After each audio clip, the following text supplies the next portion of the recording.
Hello सांग मैंने जय Jagannath welcome to my mini blog. मो बापा फरमाइश मशरूम पकड़ा नागी पड़ू माई मानी जे मशरूम पकड़ा करें ये माई मान जी केते कुलु कुलु होकर हसुँच। बापा कहले कौन से चली तुम दीज खाली कथा कौच ना कम कर गलैवाई मो भाणीजी पूरा रेडी केमी कौन गलौ देख बाबल बाबल गुड़े पकेले भल भाव गुड़ा नने अजक पसंद भाणीजी बढ़िया कलर गुड़े तापर पूरा सुंदर है फास्ट टाइम करुच्ची एक्साइटमेंट बाबल कि गोटे मजा कथा जानी सी कि मशरूम पकड़ा खाएनी सांग मैंने भाणीजी मोर रेडी करदे मशरूम पकड़ा बढ़िया सुंदर है खाली गोटे गोटे कला पड़ जाइए केमी कहले बढ़िया बाबल केते खुशी जाओ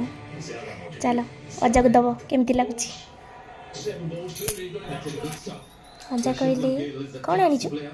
ना मशरूम पकड़ा खाई कह केमी अजा कहले कहूँ रह टे ब्रेक मार तू खाली तरबर हम कि अजा खाइले पाठर पकेले केमी अजा अजा कहले